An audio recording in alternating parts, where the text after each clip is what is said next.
Bueno, pues vamos a empezar el webinar de hoy.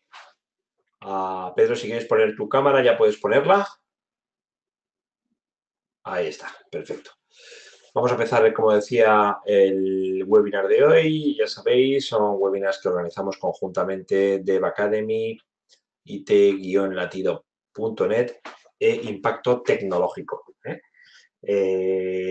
Hoy, como sabéis, bueno, pues vamos a hablar un poco de las diferencias y de las similitudes entre MongoDB y MySQL. ¿eh? Y para ello tenemos desde Venezuela a Pedro Plasencia. Hola Pedro, ¿qué tal? ¿Cómo estás? Hola, ¿qué tal? Muchas gracias. Pues todo bien por aquí. Bueno, pues recordaros que después de la presentación de Pedro pasaremos a un turno de preguntas. Podéis intervenir directamente vía micrófono o también podéis plantear vuestras preguntas directamente por el chat. Ya os lo recordaré, pero para hacer las preguntas vía micro debéis de levantar la mano accionando el botoncito levantar mano que aparece en el panel de control de GoToMeeting. Y yo os abriría el micro. Y mientras tanto, pues podéis mandarnos cualquier pregunta vía chat. ¿eh? Así que nada, Pedro, recuerda darle al play otra vez para que veamos tu pantalla en vivo Vale, y, ya se ve. vale, y minimiza el panel de control de GoTo. Vale, ya lo he minimizado, perfecto, sí, Sí. ¿no? Ujú. Vale, perfecto, pues ya está. Ya estamos viendo tu presentación, así que todo tuyo, Pedro, hasta ahora. Ok, pues muchas gracias. Vale, pues bienvenidos a este webinar y pues como ya lo han anunciado, hablaremos sobre las diferencias y pues algunas similitudes entre MongoDB y MySQL, ¿vale? Pues muchas gracias a Dev Academy, a IT Latino y pues por supuesto estamos también presentes desde Impacto Tecnológico. Bien, antes de pues comenzar, me presento, pues soy Pedro Plasencia. He estado pues en Impacto Tecnológico durante los últimos 3 años como Full Stack Web Developer. Bien, y pues tienen en pantalla mis redes, tienen mi Instagram, mi correo electrónico por si quieren pues profundizar un poco más o hacer cualquier otra pregunta acerca de bien sea este webinar o las tecnologías que manejamos en Impacto Tecnológico. Y por allí tienen también el enlace a mi perfil de LinkedIn por si quieren conectarse, ¿vale? Con respecto a pues, nuestra empresa, ¿qué hacemos? ¿Vale? Sí me gustaría pues darles una pequeña introducción. Pues entre los servicios que ofrecemos en Impacto Tecnológico, ¿vale? Tenemos no solamente pues este acuerdo de formación que se compone de webinars y además de cursos especializados en las tecnologías que nosotros utilizamos a nivel de producción para nuestros proyectos, sino que también pues abarcamos lo que es desarrollo de software, consultoría, bien, social media, servicios de traducción y pues estamos incursionando con drones y además con el Internet de las Cosas, ¿vale? De hecho, el año pasado estuvimos en un webinar bastante interesante sobre el Internet de las Cosas utilizando la plataforma de IBM. Si quieren estar actualizados con nuestras noticias, las tecnologías que utilizamos, siempre pues estamos escribiendo artículos, ¿vale? Tutoriales, grabando vídeos, haciendo pues estos webinars bien sobre lo que usamos el día a día en la empresa, en Impacto Tecnológico, así que pueden revisar nuestro blog impactotecno.wordpress.com y pues aquí tienen los artículos de primera mano de nosotros, de los desarrolladores, para que conozcan lo que estamos utilizando. Y por último, pues pueden visitarnos al canal de Impacto Tecnológico en YouTube. También tenemos videos muy interesantes, tutoriales, la grabación de estos webinars y pues otros videos de interés acerca de la empresa y de lo que hacemos y de lo que utilizamos, ¿vale? Bien, pues además de esto, agradecemos a Dev Academy, bien que pues tiene la iniciativa de brindar estas cápsulas informativas, ¿no? Pues al público para pues conocer tecnología de punta, herramientas de pues última generación y de tendencia para el desarrollo de software en varias plataformas, ¿vale?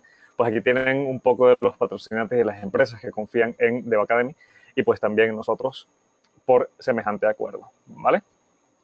Ahora sí, comencemos con el tema. MongoDB versus MySQL. Vamos a ver algunas características, vamos a definir qué es una base de datos SQL y no SQL, ¿vale? Una base de datos relacional y no relacional. Bien, vamos a ver qué características tiene cada una, qué lenguajes soportan. No nada más tenemos pues estos dos, hay varias herramientas que podemos utilizar para los distintos tipos de base de datos, ¿vale? Vamos a ver qué herramientas podemos utilizar y vamos a ver alguna que otra restricción de cada una. Y al final del webinar vamos a estar haciendo énfasis en pues cuál considerar para un proyecto, ¿vale? Que pues digamos es el tema principal o el punto principal de creación de controversia a la hora de nosotros seleccionar pues qué vamos a utilizar a nivel de backend, ¿no? ¿Qué base de datos me sirve mejor? Pues he visto que está en tendencia no SQL, he visto que, pero yo me manejo más en SQL, entonces cuál me da más rendimiento, cuál me da más opciones, cuál me da más facilidad inclusive de hacer las queries, ¿vale? Y también les voy a mostrar una herramienta muy interesante que me conseguí por allí para que la tengan en consideración. Bien, comencemos. Pues entre las características de las bases de datos relacionales, comencemos por las relacionales, tenemos que pues estas utilizan tablas, ¿vale? Tienen un esquema definido que, pues, si vamos a una base de datos, por ejemplo, MySQL, que ya vamos a verlo a nivel práctico, esta tiene, pues, un esquema con tablas, tiene sus relaciones entre las tablas, tiene, pues, sus campos, y estos no son dinámicos. Es decir, si yo estructuro una tabla en mi base de datos, ¿vale? Esa tabla se mantiene. Y todos los campos que yo defina como que son necesarios o no nulos, ¿vale? Pues se mantendrán así. Bien. Y aquellos campos que yo defina como que pueden guardar un elemento nulo, guardarán un elemento nulo, es decir, guardarán algún valor, siempre. Esto, pues, es lo que caracteriza el esquema, digamos, fundamental de una base de datos relacional, en este caso una base de datos SQL, ¿vale? Se compone, como les digo, de un conjunto de tablas creadas a partir de un esquema predefinido, ¿sí? Que es pues el esquema inicial que nosotros vamos a tener en un proyecto o en la base de datos de un proyecto. Y estos registros de pues, contenidos de las tablas se pueden relacionar entre sí a partir de claves foráneas, joins, consultas anidadas, consultas multitabla, ¿vale? Hay una serie de cosas que podemos hacer para relacionar las tablas y, por supuesto, relacionar la data y pues facilitar las consultas a estas relaciones, ¿vale? Entre algunas de las bases de datos que tenemos del lado relacional, tenemos MySQL, SQLite, Oracle y PostgreSQL como ejemplos, ¿vale? Ahora, por el lado de no SQL, tenemos que son bases de datos no relacionales. Pues en este caso es todo lo contrario. Bien, no tiene por qué existir, digamos, un tipo de relación entre los datos, ni entre una colección y otra. Y pues, aunque sí se pueden simular, ¿no? O sea, no digo que no se pueda hacer, puede hacerse, pero no es, digamos, necesario de por sí. Bien. Otra característica de estas bases de datos es que pues no tenemos tablas estructuradas, ¿vale? Esto quiere decir que mis tablas, o en este caso mis colecciones, ¿vale? Son dinámicas totalmente. Yo puedo tener un registro con 3 campos y el siguiente registro de esa misma colección o en el equivalente de esa misma tabla puede tener un solo valor, ¿vale? Un solo registro y un solo campo, ¿vale? Entonces, esto hace que pues, no guardemos datos, por ejemplo, con valores nulos, con valores indefinidos, que no tengamos que crear data por defecto para valores que no estamos utilizando. Por ejemplo, qué sé yo guardo un 0 en un campo telefónico si el usuario no registra nada. Entonces tengo esa data por allí embasurando. En el caso de MongoDB o en el caso de las bases de datos no SQL, pues esto no es necesario. Entonces, pues aligera nuestra carga de data, ¿vale? En vez de tablas en las bases de datos no relacionales, o por lo menos en las documentales, ya vamos a ver qué tipos de bases de datos no relacionales hay, ¿vale? Hablamos de documentos. Y estos documentos son, por lo menos en el caso de MongoDB, objetos JavaScript u objetos JSON, ¿vale? Que dentro de MongoDB se conocen como BSON o Binary JSON. Entonces, pues al final lo que hacemos es tener una base de datos sin tener pues un esquema definido estrictamente dentro de ella. Tenemos colecciones y dentro de estas colecciones tenemos datos guardados, ¿vale? Además, pues son consideradas bases de datos no SQL las bases de datos que sean documentales, ¿vale? Las bases de datos que sean de grafos, las bases de datos que sean de tipo par clave-valor, ¿vale? Multivalor, orientados a objetos, tabulares y bases de datos de arreglos, bien, o colecciones. Y por supuesto, decimos que es una base de datos no SQL, porque pues no se utiliza SQL, que es el lenguaje de consultas estructurado, ¿vale? Para las consultas, sino otro lenguaje. Por ejemplo, en el caso de MongoDB se utiliza JavaScript. Algo que me gusta muchísimo de MongoDB es que, por ejemplo, nosotros podemos hacer funciones JavaScript, definirlas y utilizarlas sobre la data que nosotros tenemos en la base de datos, ¿vale? Bien, comencemos entonces a ver qué es MongoDB, de qué va MongoDB. Pues el nombre sale de la palabra humongous, ¿vale? Que pues en inglés significa enorme, ¿sí? Y pues como esto lo indica, es un sistema de base de datos no SQL orientado a documentos desarrollado bajo el concepto de código abierto. MongoDB forma parte de una nueva familia de sistemas de bases de datos de este tipo, ¿no? Del no SQL, en lugar de guardar datos en tablas, como dijimos hace rato, MongoDB guarda estructuras de datos en documentos similares a JSON, con un esquema dinámico. El esquema dinámico, recordemos que pues, es lo que evita que tengamos que tener una tabla predefinida, ciertos campos, digamos, fijos, ¿vale? Para todos nuestros registros. Y esto pues hace que la integración de los datos en ciertas aplicaciones sea pues mucho más fácil y mucho más rápida a la hora no solamente de registrar, sino también de consultar sobre todo. Bien, para instalar MongoDB, pues basta con ir al sitio oficial, ¿vale? Tengo por aquí un enlace, déjenme ingresar por allí rápidamente.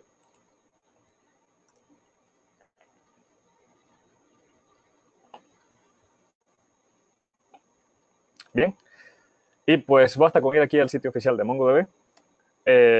Podemos descargar la versión Community Server y pues como ven está para multiplataforma. Bien, lo tenemos para Windows, para Linux y para OS X, ¿vale? Entre los clientes que utilizan MongoDB tenemos, por ejemplo, NTV Network, Craigslist, BSI o Foursquare, ¿vale? Vamos a ver, se me perdió, aquí está. Bien, pues ya sabemos qué es MongoDB, ya sabemos pues dónde buscar para instalarlo. Bien, en este caso pues ya yo lo tengo instalado en mi máquina. Les voy a mostrar algunos pasos que pues deberíamos seguir tras la instalación para facilitar un poco la gestión de MongoDB. Pero ya vamos a ello. Primero, pues sí vamos a repasar un poco las características, bien, de esta base de datos, ¿vale? Para empezar, las consultas. MongoDB pues soporta la búsqueda o las consultas por campos, consultas de rangos, expresiones regulares y hay un tipo de consulta que me gusta muchísimo en lo personal, que son las consultas de proximidad. MongoDB tiene un tipo de campo, de hecho, para guardar... esto se me ha ido la palabra. Para guardar coordenadas, ¿vale? Coordenadas tipo GPS. Y nosotros podemos hacer consultas de proximidad comparando un par de coordenadas con un rango. Por ejemplo, yo quiero todos los sitios que estén cerca de este par de coordenadas en un rango de, qué sé yo, 5 metros. Y pues, o en un radio, mejor dicho, de 5 metros. Inclusive lo podemos hacer por formas, ¿sí? Podemos hacerlo con un círculo, podemos hacerlo con un rectángulo. Y estas consultas son netamente nativas, es decir, no tenemos que programar nada adicional para hacer las comparaciones, para hacer las consultas. Y pues esto supone una novedad muy agradable, de hecho, y que nos facilita mucho, sobre todo en las aplicaciones actuales que pues trabajan con eso, ¿no? Con la posición actual del usuario. Otra cosa que caracteriza a MongoDB es la indexación. Cualquier tipo de documento de MongoDB puede ser indexado y al igual que MySQL, por ejemplo, podemos hacer índices secundarios, ¿vale? Entonces, pues esto ya no es una limitante. Por otro lado, tenemos la replicación, ¿vale? MongoDB soporta el tipo de replicación primario y secundario, ¿vale? Y cada grupo de primarios y sus secundarios se denomina replica set. A través de este replica set, también nosotros podemos programar un balanceo de carga, que es otra de las características, digamos, principales de MongoDB. Nos permite escalar de forma horizontal usando el concepto de shards o de particiones, ¿vale? Para los que no conozcan de los dos tipos de escalado, tenemos el escalado vertical y el escalado horizontal. La idea del escalado vertical es que nosotros aumentemos la capacidad de una serie de servidores, o de un servidor, mejor dicho, agregándole más hardware, ¿vale? Puede ser agregándole más memoria, más procesador, más disco duro, etc. Sin embargo, bueno, todo esto se hace a medida que va creciendo la cantidad de datos y la cantidad de consultas que nosotros tenemos hacia un solo servidor. Sin embargo, fíjense que este escalado, por concepto, va a llegar un momento en que se va a limitar. Ya pues no vamos a tener un procesador mejor, más memoria, más disco duro. Así que pues va a haber que pensar en otro tipo de escalado. Y es aquí donde entra el escalado horizontal. Bien, que nos permite pues repartir la carga de trabajo entre varios servidores. Pueden ser de gama alta, pueden ser de gama media, ¿vale? Pero pues es una solución un poco más viable tener varios servidores y que cada uno se reparta, digamos, un poco de la carga de datos, de la carga de consultas, etc. Y MongoDB pues permite esto y es muy, muy sencillo de hacer, ¿vale? De hecho, en varios cursos que he dictado, hemos creado charts y hemos hecho balanceo de carga en vivo, ¿vale? Simulando varias máquinas en una sola y pues se comporta muy bien. Y las consultas y el rendimiento de las consultas y de la inserción de datos es mucho mayor, ¿vale? Es muy notable. Otra cosa que tenemos en MongoDB es el almacenamiento de archivos. Puede ser utilizado como un sistema de archivos, de hecho, tomando la ventaja de la capacidad que tiene para el balanceo de carga y la replicación de datos utilizando múltiples servidores para este tipo de almacenamiento, ¿vale? Otra cosa que tenemos del lado de MongoDB es el framework de agregación. Este permite pues, realizar consultas similares a las que se obtienen con el comando, por ejemplo, de SQL, el group by, ¿vale? Tenemos consultas de agregación y pues está construido como un pipeline, en este caso el framework de agregación, en el que los datos pues van pasando a través de diferentes etapas, bien, en los cuales estos datos son modificados, agregados, filtrados, formateados, lo que tengamos que hacer con los datos, para obtener un resultado deseado, ¿vale? Podemos inclusive programar funciones, como les digo, para poder manipular estos datos en tiempo real y pues arrojar resultados dependiendo de lo que nosotros estemos buscando. Por ejemplo, podemos programar una función de MapReduce, ¿vale? Podemos hacer un mapeo de datos, reducirlos a un conjunto de datos que pues, nos interese en ese caso y pues arrojar el resultado y se hace muy, muy rápido. Bien. Y por supuesto, la mayor, digamos, novedad a la hora de pasarse de SQL a MongoDB es que utilizamos JavaScript del lado del servidor. Algo así más o menos como cuando pasamos de Java, de PHP a Node.js, ¿vale? Vemos que podemos utilizar JavaScript o inclusive ahora TypeScript en el caso de Node.js. Pero en el caso de Mongo utilizamos JavaScript del lado del servidor.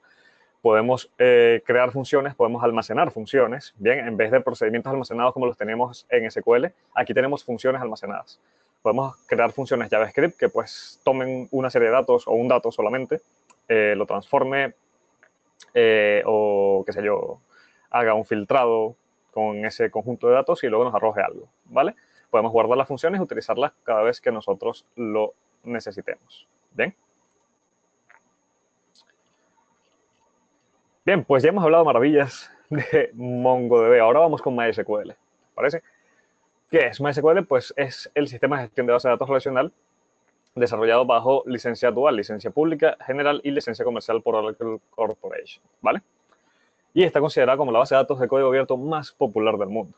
Bien, generalmente y pues lo común es que como desarrolladores nos iniciemos a nivel de backend con MySQL, ¿vale? Por lo menos es lo común. Y pues es una de las más populares al lado de Oracle y Microsoft SQL. Está desarrollado en su mayor parte en ANSI, C y C++, y tradicionalmente se considera uno de los 4 componentes de la pila de desarrollo de LAMP y WAMP.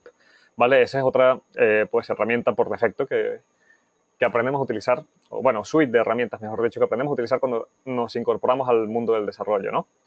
Recordemos que en este caso LAMP y WAMP contienen las mismas herramientas, sin embargo, el cambio es de sistema operativo, ¿vale?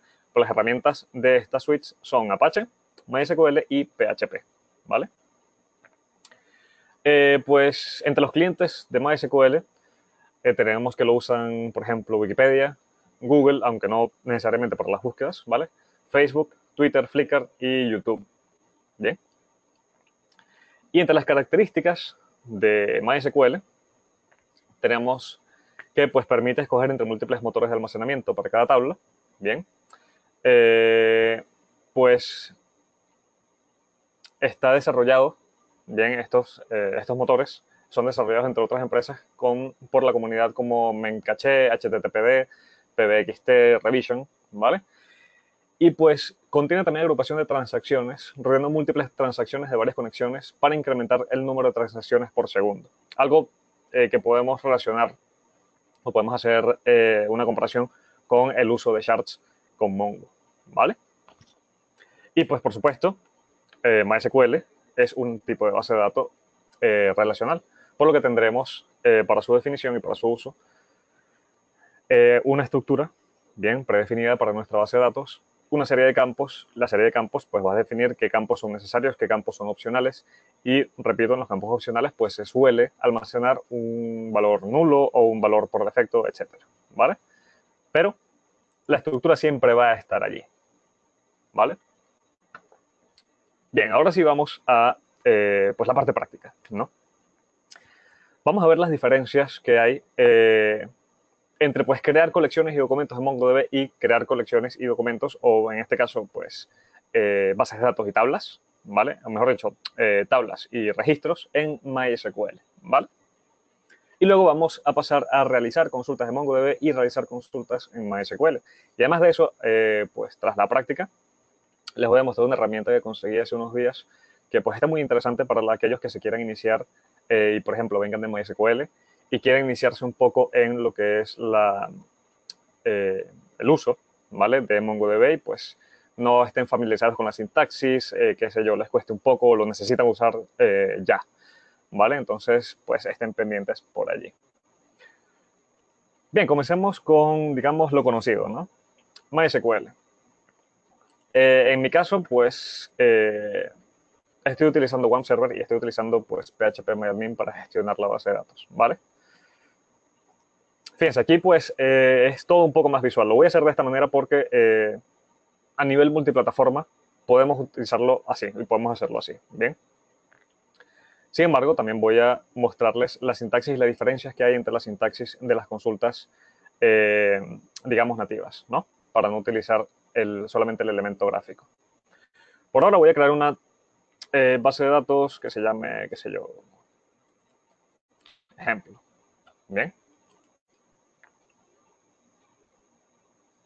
Bien, en este caso, lo que está haciendo MySQL internamente, voy a abrir por aquí rápidamente el editor para mostrarles la sintaxis. ¿Vale? Lo que estamos haciendo, déjenme abrir aquí una ventana.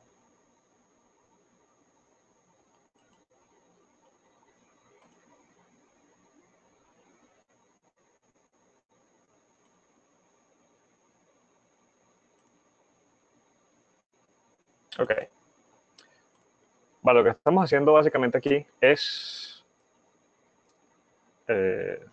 ejecutando esto. Lo llamé ejemplo, si no, mal no recuerdo. Bien, a nivel de MySQL estamos ejecutando este comando que está aquí. ¿Vale? Vamos a poner un poco más grande. Ok. Ya vamos a ver su equivalente a MongoDB. Para poder utilizar MongoDB, bien, pues seguimos el proceso de instalación. El proceso de instalación es muy sencillo. De hecho, en el sitio oficial, después de que lo descargan, tienen el acceso al tutorial para instalarlo en Windows, que pues tiene un asistente de instalación como casi todo en Windows. Pueden instalarlo vía apt-get con Linux, si mal no recuerdo, y pues también tenemos un instalador, un asistente para OS X, ¿vale? Luego de instalarlo, pues sí es recomendable definir la variable de entorno de Mongo para pues, poder ejecutar el daemon de Mongo desde cualquier directorio. Si no, pues vamos al directorio de instalación y ejecutamos lo necesario. Para la vale, déjenme mostrárselo por aquí rápidamente. Ok.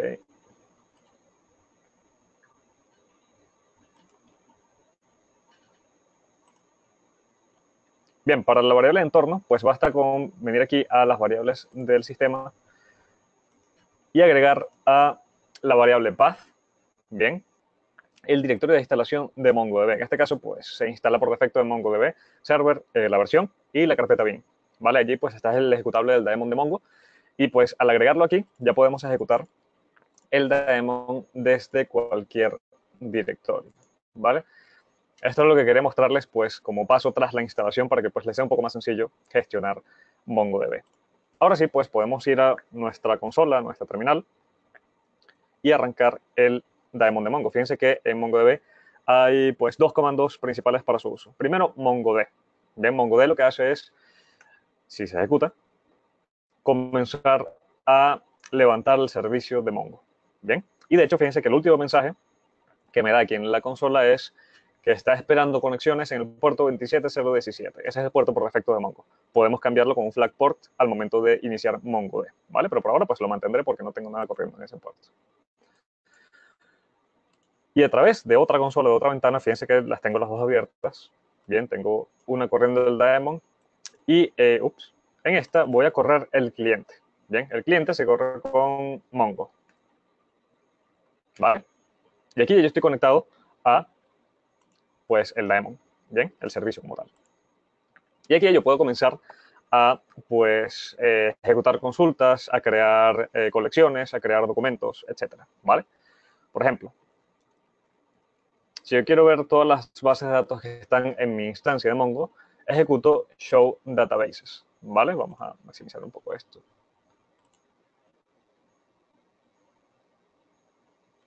Ok. Entonces, fíjense que aquí tenemos tres bases de datos. Por defecto, Mongo comienza con dos bases de datos, admin y local. La idea es que pues no ejecutemos consultas sobre esta base de datos ni les agreguemos carpetas. ¿Por qué?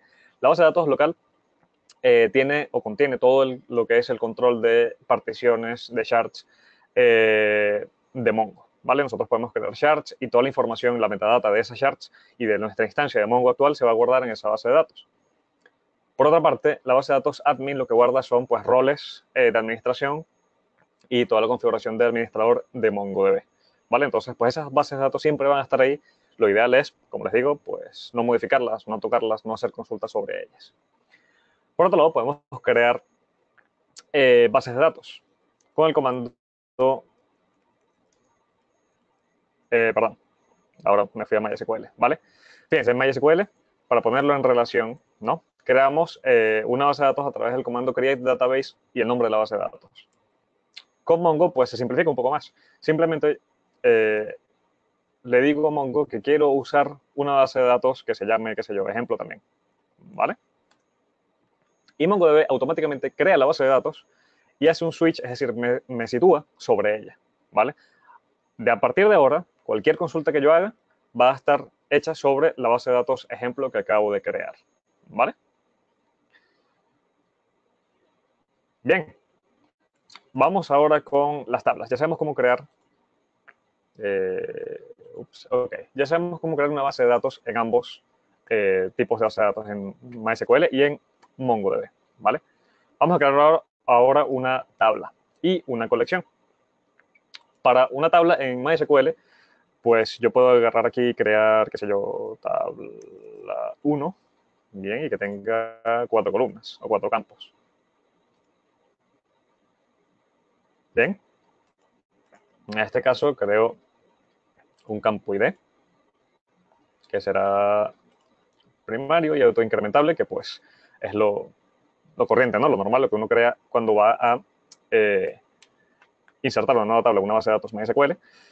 Y pues del resto, cualquier otro campo que me sea necesario. Nombre, apellido, email, ¿vale? Por poner un ejemplo.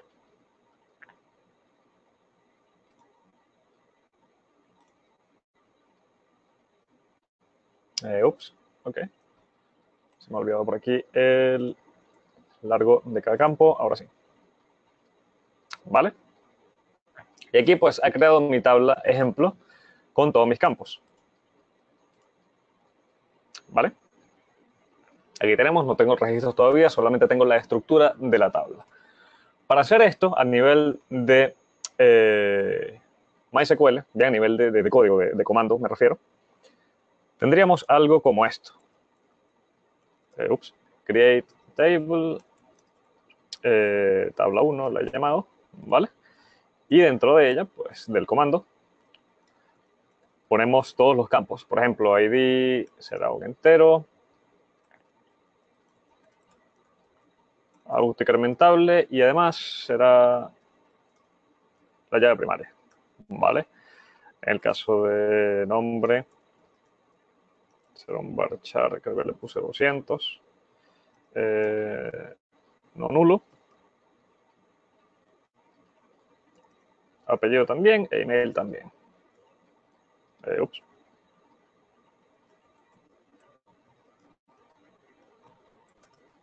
Vale, esto es el equivalente a pues, crear una tabla a partir de una línea de comandos con MySQL. Bien. Ejecutamos el create table, el nombre de la tabla, y pues dentro, como parámetro de la función, pues tenemos todos los campos que van a pertenecer a esa tabla, a esa entidad. ¿Vale?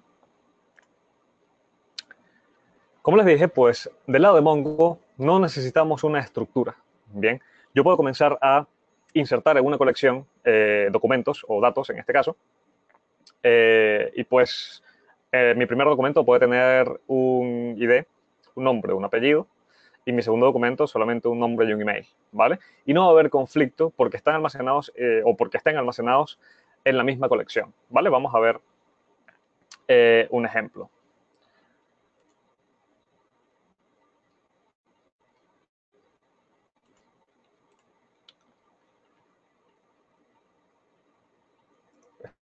Estoy en ejemplo, ¿sí? Para ver la base de datos donde estamos situados, pues basta con ejecutar, perdón, db y me da el nombre de la base de datos donde estoy.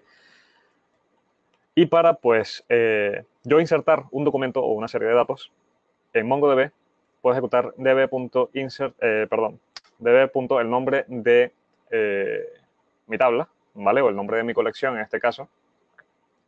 Vamos a llamar la tabla 1 como MySQL para hacer la referencia, ¿vale?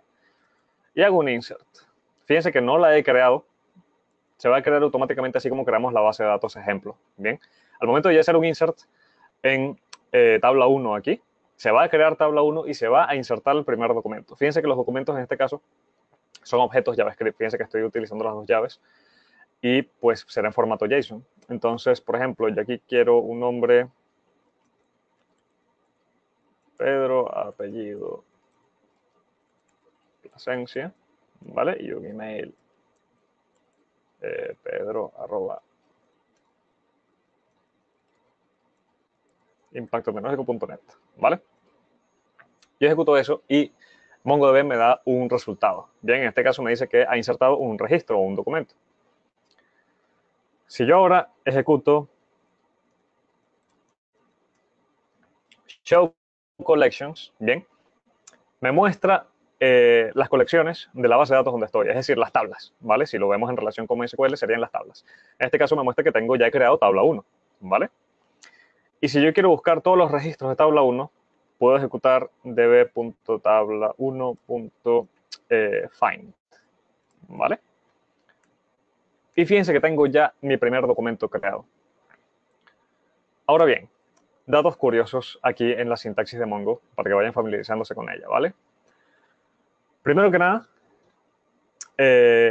luego de que creamos una base de datos con el comando use y el nombre de la base de datos, ¿vale? Podemos hacer, estamos situados sobre ella, ¿vale? Y podemos hacer consultas a través de la sintaxis que vamos a ver por aquí, para hacerlo un documento diferente. Primero, ejecutamos db, que indica que estamos haciendo la consulta sobre la base de datos actual. Seguido, a través de dot notation o notación de punto, necesitamos estipular el nombre, perdón, de la colección, ¿vale? En este caso, tabla 1. Bien, vamos a ponerlo aquí para hacerlo un poco más genérico, nombre de colección. Bien. Y luego, la acción que queremos ejercer sobre esa colección.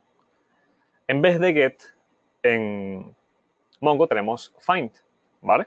Y al find nosotros podemos pasarle parámetros, podemos pasarle una query, podemos pasarle consultas con el framework de agregación, comparaciones, funciones, inclusive JavaScript, etcétera, ¿vale? Aquí pues hay un rango muy, muy grande de cosas que podemos hacer con el find.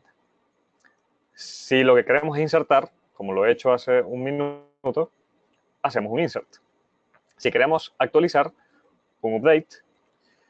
Y si queremos borrar, ¿vale? Lo que hacemos es un remove. Ups.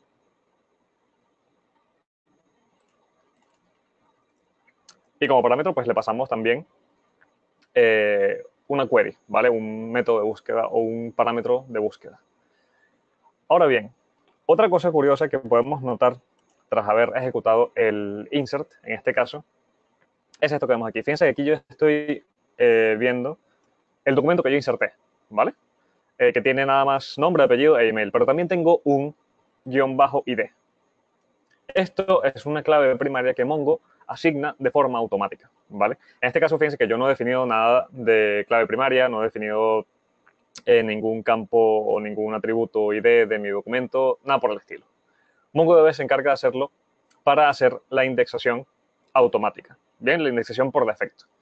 Yo podría crear un atributo, ¿vale? De mi documento llamado ID y pues guardar en él un valor numérico y que el valor numérico que se lleva a través de una función se vaya incrementando uno a uno.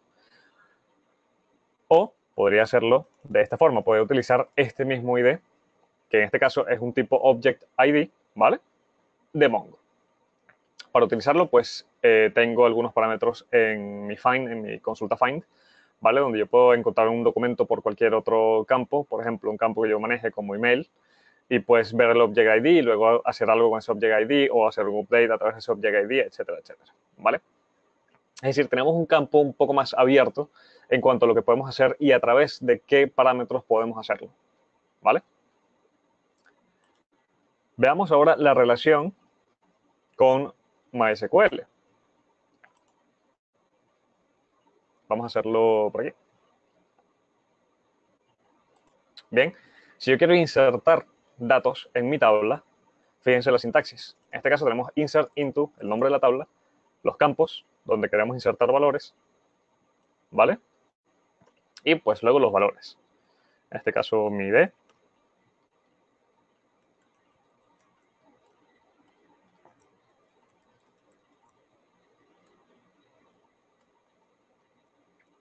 Y pues el resto de mis datos. ¿Vale?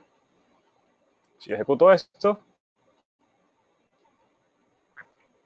me da aquí el resultado de que pues mi consulta se ha ejecutado. Y si voy a mi tabla, fíjense que pues ya he podido insertar un registro en MySQL. Entonces fíjense aquí las diferencias de las consultas, ¿vale? Si por ejemplo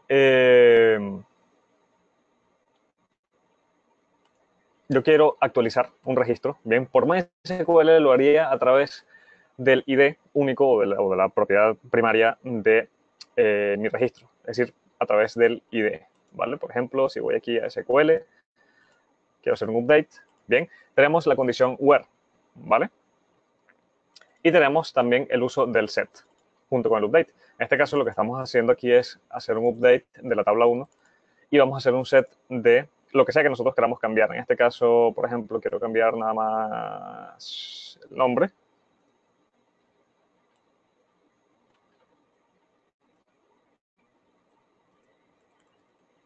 ¿Vale? Y aquí pues puedo poner cualquier condición que yo quiera. Lo ideal, o lo que se suele hacer, es que en la condición pues se use la clave primaria, ¿vale? En este caso el campo ID.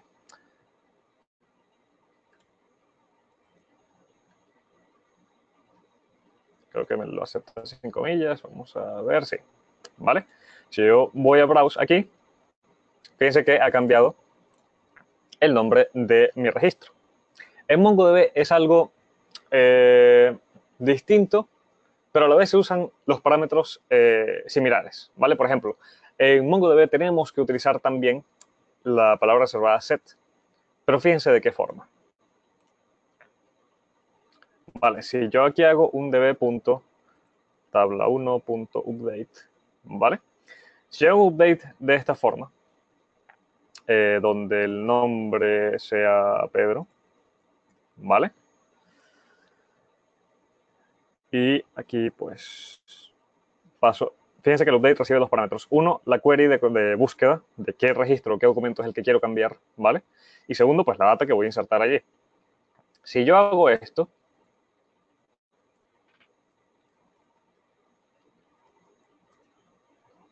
¿vale?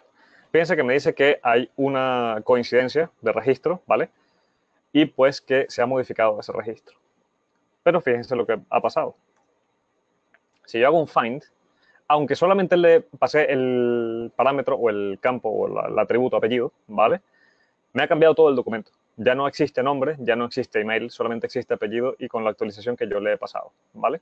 Y no hay más objetos, o sea, no se ha creado uno nuevo y no ha actualizado realmente como yo quería. O sea, es decir, no me ha cambiado una sola propiedad de mi objeto, o de mi documento, mejor dicho, ¿vale? ¿Por qué?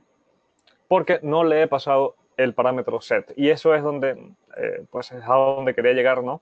Y en la relación con la consulta SQL que acabamos de ver. Si yo me voy aquí, fíjense que al hacer update tenemos la palabra set. En MongoDB, pues también tenemos un auxiliar set que sirve precisamente para controlar este tipo de operaciones. Por ejemplo, si yo aquí hago un tabla 1, vamos a hacer un insert de otro documento, ¿vale? Que tenga nombre Pedro.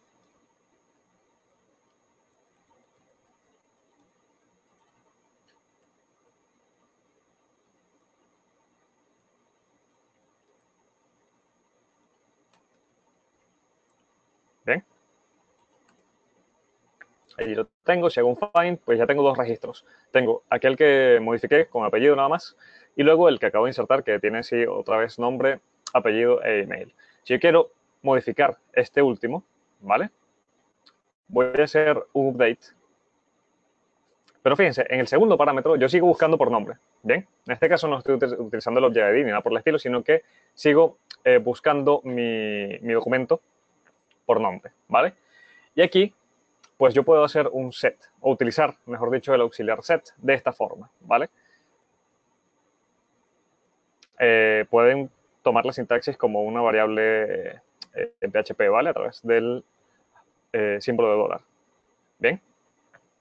El set, ¿qué es lo que recibe? Recibe un objeto con las propiedades que yo quiero cambiar de mi documento. En este caso solamente quiero cambiar la propiedad apellido, si existe, ¿vale? Esa es otra cosa. Vale, si lo quiero cambiar, pues simplemente agrego al update el parámetro de búsqueda, que siempre se mantiene igual, y luego un objeto con el uso de mi variable set, ¿vale? Que recibe a su vez otro objeto con todos los parámetros que yo quiera cambiar. Esto puedo separarlo por coma y puedo cambiar email también o lo que sea que yo quiera cambiar, ¿vale? Si lo ejecuto, me dice que ha modificado otro y si hago un find, fíjense que ahora mi documento está intacto y mi cambio se ha realizado bien, ¿vale? Esto quería mostrárselos porque pues, es una de las primeras cosas que causan un poco de frustración, ¿no? Cuando uno va por primera vez a utilizar Mongo y hace un update y pues lo hace lineal, así como lo he hecho en el primer ejemplo, entonces pues vemos que todo el documento se va y solamente nos queda la propiedad que quisimos actualizar o que queríamos actualizar y no es la idea, ¿vale? Entonces pues allí tienen el uso en vivo de la propiedad set. Bien.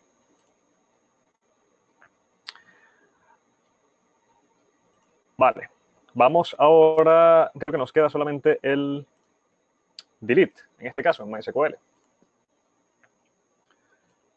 En MySQL, pues el delete es bastante sencillo, siempre y cuando lo hagamos bien, ¿vale? La idea es siempre poner el where en el delete, no se nos olvide, por favor. Aquí, pues hacemos un delete donde el ID sea igual a 1, ¿vale? Para, pues, poder borrar el campo. De hecho, MySQL, o en este caso PHP nos pregunta que si en realidad queremos hacer la consulta, le digo que sí. Y si vamos aquí a Browse, la base de datos debe estar vacía, la tabla debe estar vacía, correcto, está vacío, ¿vale? En MongoDB pues tenemos varias consultas para borrar datos o para borrar documentos, ¿vale? Para, o por motivos de seguridad, mejor dicho, podemos hacer uso de, en vez de remove, podemos hacer uso del delete one, ¿vale? Por ejemplo, si yo voy a tabla 1, puedo ejecutar el delete one. Bien. Y en este caso, pues también le pasamos un parámetro de búsqueda. En este caso, vamos a hacer un pequeño experimento aquí.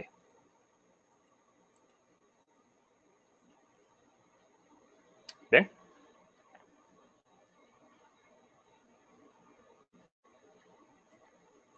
Fíjense lo que ha pasado. Si se fijan, yo tenía dos documentos. ambos con el mismo apellido. Es decir, ambos tenían una propiedad de apellido que tenía el mismo valor. Y he buscado por esa propiedad. Si yo hubiese hecho un remove o un delete, ¿vale? Se me habrían borrado pues ambos documentos porque ambos coincidían con mi búsqueda. Sin embargo, todo lo que tenga un one, por ejemplo, find one, delete one, ¿vale? Insert one, inclusive, porque yo puedo insertar más de un documento en una misma, en un mismo comando, ¿vale? En una misma instrucción, lo hace al primer registro que se encuentre. Es decir, hace la modificación al primer registro que se encuentre. Si yo hago un find one, lo que va a hacer es, pues, retornarme el primer registro de toda mi colección, ¿vale? El primer documento de toda mi colección. Si yo hago un delete one, va a eliminar la primera coincidencia o el primer documento con la coincidencia que yo le estoy pasando de búsqueda, ¿vale?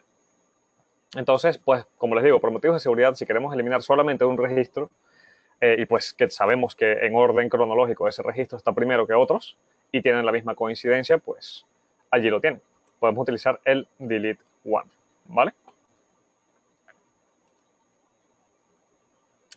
Ahora bien, algo que quería mostrarles antes de pasar al otro punto de teoría. Déjenme abrirlo por aquí.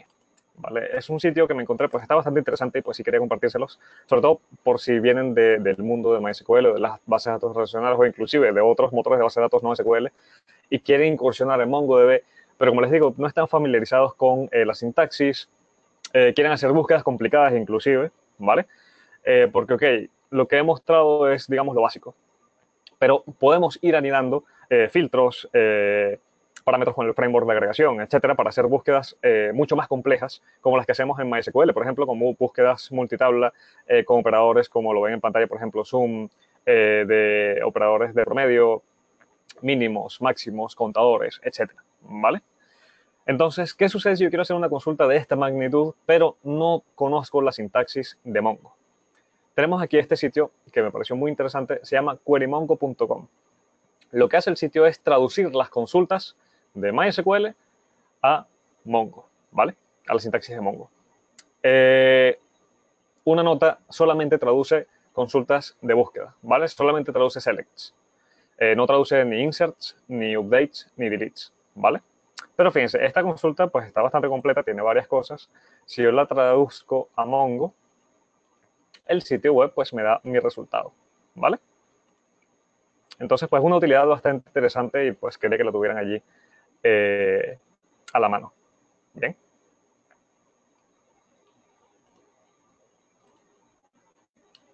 Vale.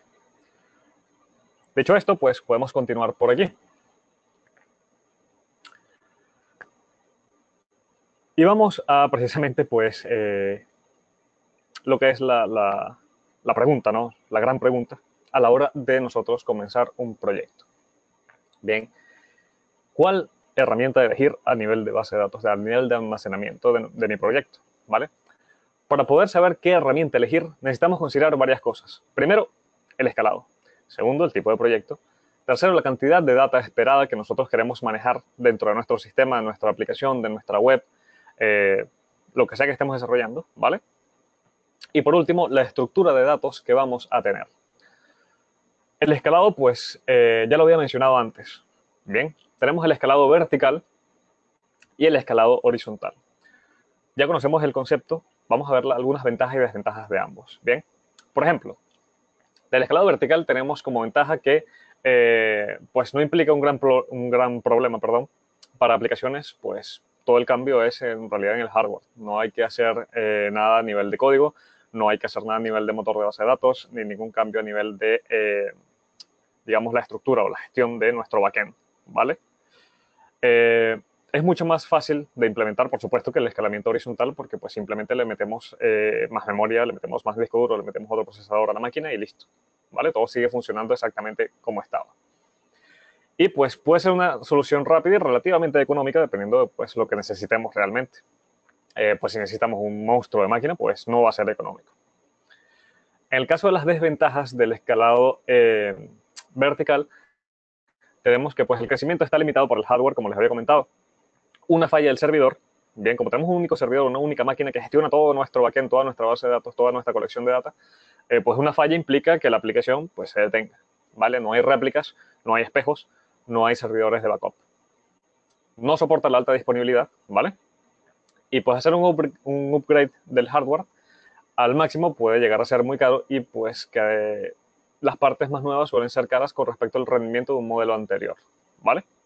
Es decir, si vamos a actualizar, qué sé yo, un componente específico a nivel de hardware para el escalado vertical, ¿vale?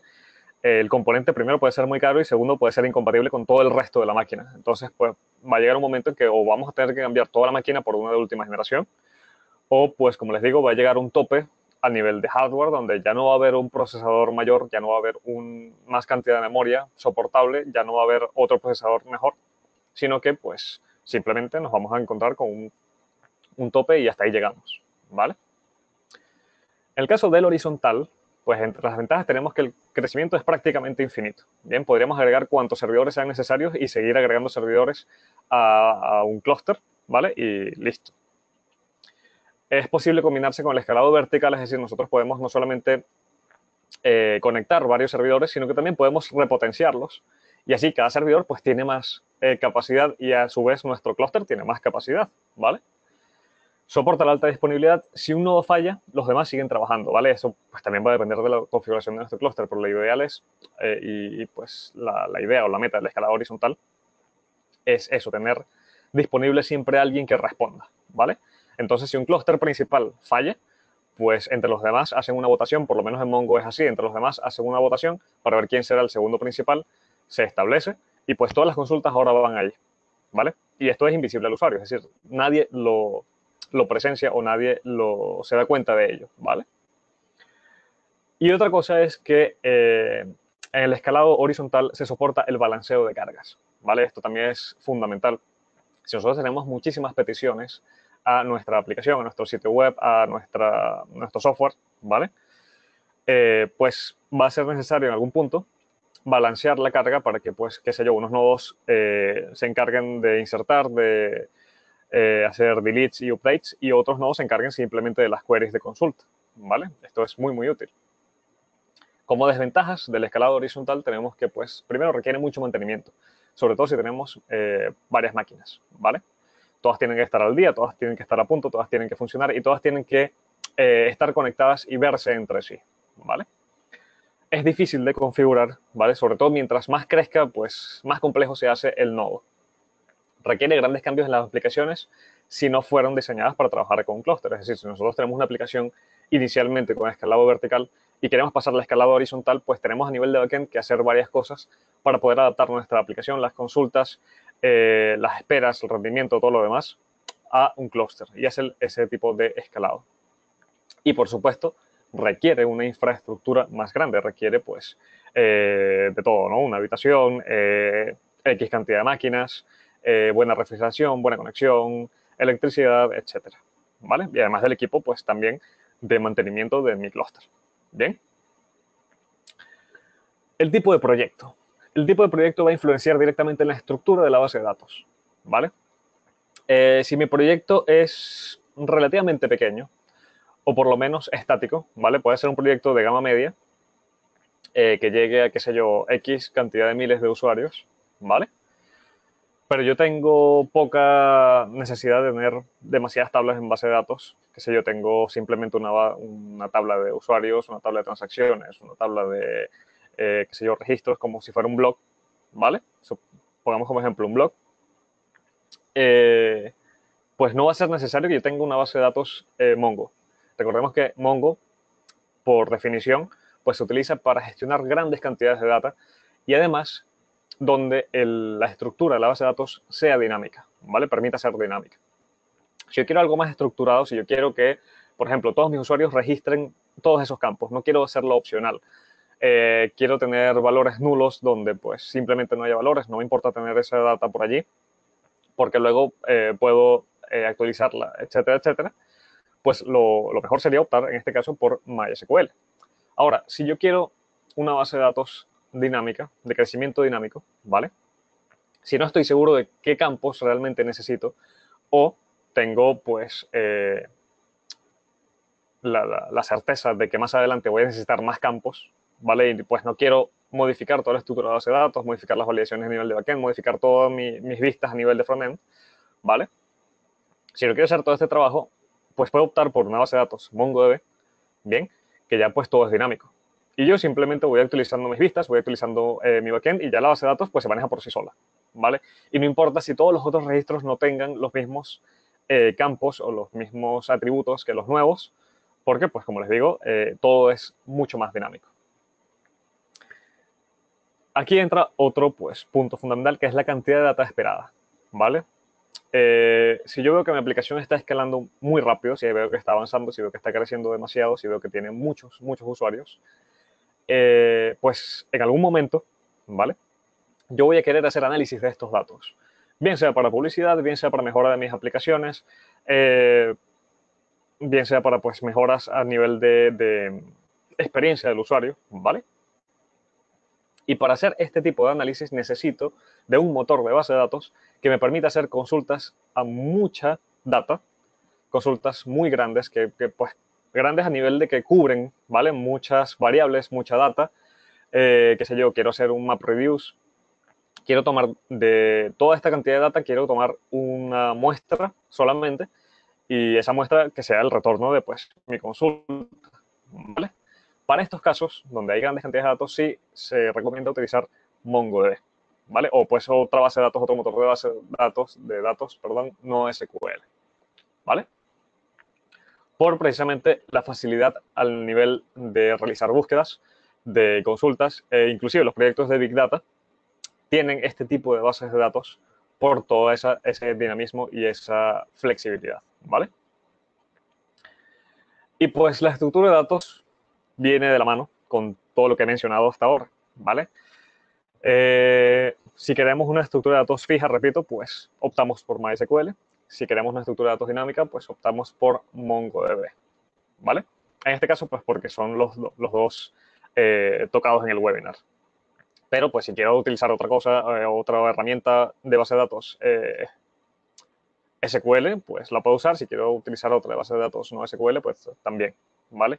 La idea es que conozcan el concepto base de ambos esquemas. Bien, pues si tienen alguna pregunta, duda, comentarios. Tienen aquí en pantalla de nuevo pues la información de contacto, ¿vale? Pueden, si tienen alguna duda pues posterior, repito, sobre impacto, sobre este webinar o sobre alguna otra tecnología, pues tienen ahí en pantalla turno de preguntas. el correo de contacto.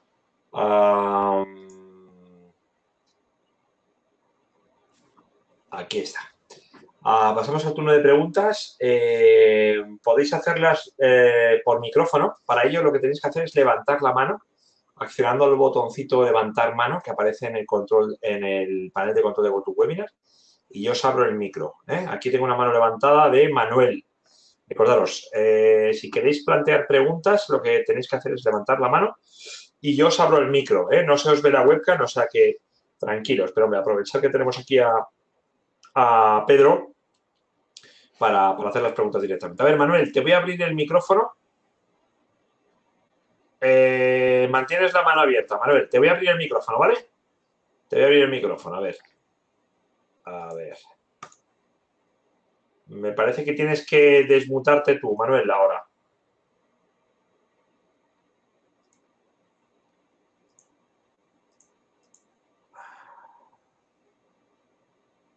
A ver, Manuel Alfonso.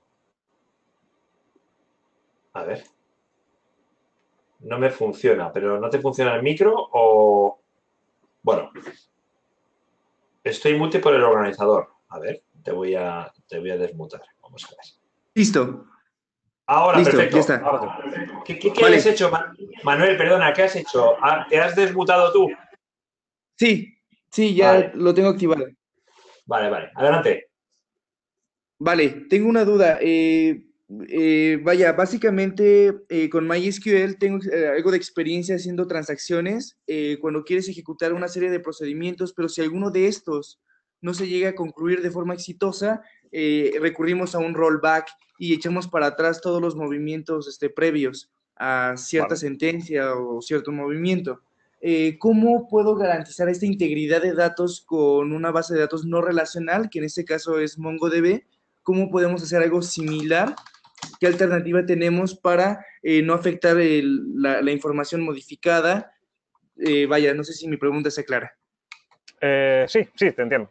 Vale, está muy buena la pregunta, porque pues es una de las cosas que entra cuando ya alguien migra, ¿no? De una base de datos SQL a una nueva SQL. Ahora bien,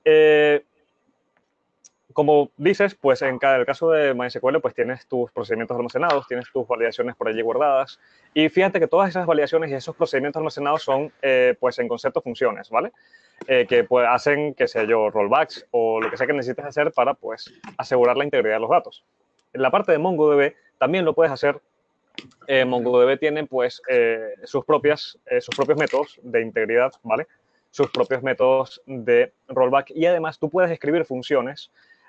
Por ejemplo, no sé si has trabajado con, ya a nivel de lenguaje, con JavaScript, o podemos también relacionarlo con Java o el mismo PHP a nivel de programación orientada a objetos, con un try-catch, ¿vale? Tú puedes hacer operaciones en MongoDB dentro de un try, a nivel de función, porque escribes, de hecho, literalmente la función try, ¿vale? Haces todas tus operaciones allí, y en el caso de que ocurra un error en la operación, pues lo tomas con el catch, eh, retornas todo el cambio, ¿vale? Y pues mantienes la integridad de los datos. Entonces, esa es una de las opciones que puedes tener. Sin embargo, pues te invito también a ir a la documentación oficial de MongoDB, bien, para ver qué elementos tienen ellos de forma nativa, digámoslo de alguna forma, para hacer este tipo de operaciones. Pero a primera instancia tienes ya las funciones que te aseguran que puedes hacer eso. Puedes controlar las operaciones tú mismo. Vale, gracias. Vale, gracias a ti por preguntar. Vale, gracias Manuel. Pues aquí os recuerdo, si queréis plantear las preguntas a Pedro, me levantáis la mano y yo os abro el micro. Tenéis ahora unos minutillos todavía. Y si no, la planteáis por escrito. Bueno, pues mientras se van animando, Pedro, coméntanos un poquito. Desde impacto tecnológico, ¿qué es lo que hacéis? Es decir, ¿qué es lo que hacéis en relación a estas dos bases de datos de las que hemos hablado hoy? ¿Dais consultoría a empresas? ¿Hacéis formación? ¿Solo hacéis formación? ¿Cuál es un poquito lo que hacéis desde desde impacto tecnológico en relación a estas dos bases de datos? Bueno, hacemos de todo un poco, de hecho. Damos consultoría, ¿vale? Para ver si pues una plataforma ya creada es factible migrarla a una base de datos no SQL, por ejemplo. Además de eso, pues también damos formación. Como les había comentado al principio del webinar, he dado varios cursos, de hecho, de MongoDB y de manejo de datas en grandes cantidades, de Big Data, mejor dicho, utilizando MongoDB y pues creando funciones que he mencionado a lo largo del webinar. Y además de formación, pues también nos gusta implementarlo a nivel práctico en los proyectos, ¿vale? Por ejemplo, si tenemos un proyecto propio de la empresa, o sea, interno, pues nos gusta incursionar aquí nuevos tipos de bases de datos, frameworks, por ejemplo, utilizar el Min Stack, que es Mongo, Express, Node y Angular, cosas por el estilo, ¿vale? O sea, siempre lo llevamos a la práctica y a la producción, pues para tener, digamos, un poco más controlado todo, y a partir de allí, pues dar formación, dependiendo de lo que nosotros veamos que es novedoso, que es útil, que nos ofrece más rendimiento. Muy bien, bueno, oye, pues Pedro, no tenemos más manos levantadas ni más preguntas, así que agradecerte. Mira, perdona, ahora justo me han pasado una pregunta por escrito. A ver, Manuel Alfonso. ¿Vale? Dice, ¿cómo funciona? A ver, Manuel Alfonso, si quieres volver a hacerla. Efectivamente, te abro otra vez el micro. Hola, Manuel. Vale, ya tengo. Adelante. La pregunta es, ¿cómo funciona la migración de bases de datos relacionales a no relacionales y viceversa? En este sentido, sé que es muy complejo, no es como que exista una herramienta automatizada que lo haga, pero básicamente la pregunta refiere a qué tan recomendable es hacer la migración por el costo-beneficio o seguir dándole mantenimiento a lo que ya tenemos, que en este caso sería una base de datos relacional. Vale. Pues si lo vemos en retrospectiva, ¿no? Pues hacer una migración de base de datos relacional a no relacional es un poco más sencillo. ¿Por qué? Porque podemos utilizar el dinamismo o la flexibilidad de la base de datos no relacional para cualquier inconsistencia que tengamos en la relacional, ¿vale? Ahora, hacerlo de la otra forma, es decir, la no relacional a la relacional, perdón, sí es un poco más difícil, es un poco más complejo, precisamente por esta misma flexibilidad. Fíjate que es una espada de doble filo, ¿vale?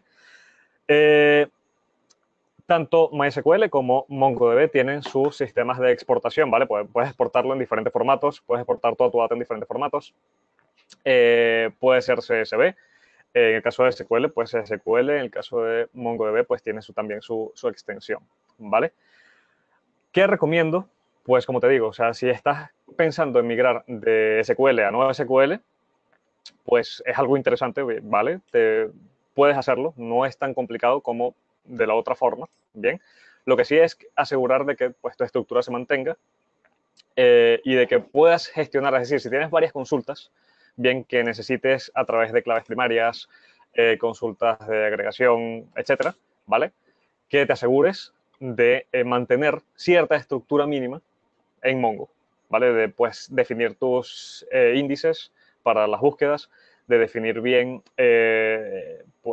claves únicas si las necesitas, etcétera, ¿vale? Y luego, pues, ya hacer un poco más de pruebas. Eso sí te recomiendo mucho, bien sea que estés migrando de una hacia otra o viceversa, hacer muchas pruebas antes de llevar algo a producción, ¿vale? Haz pruebas de todas tus consultas que tengas en tu aplicación, en tu software o en tu backend, si nada más tienes la parte de backend, para asegurar de que todo funciona igual y de que no te trae registros, las consultas, por ejemplo, que te traigan registros repetidos o registros que quizás Mongo pues no hayas definido, se te haya escapado definir un índice, ¿vale? Y resulta que una consulta te trae, qué sé yo, 10 registros cuando te tenía que traer 2, ¿sí?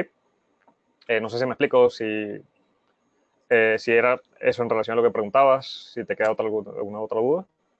Sí, bastante claro, Pedro. En efecto, tenemos que Vale. hacer varias pruebas en el equipo de calidad en el que estamos trabajando con JavaScript en el backend, Okay. con Node.js, y trabajamos a través de la metodología de TDD. Entonces, primero realizamos nuestras pruebas unitarias y de ahí partimos a desarrollar código. Entonces, siempre intentamos garantizar que se conserve la funcionalidad mínima viable. Y vaya, Vale. por ese sentido, me gusta MongoDB, me permite trabajar con funciones JavaScript y tener la misma ideología.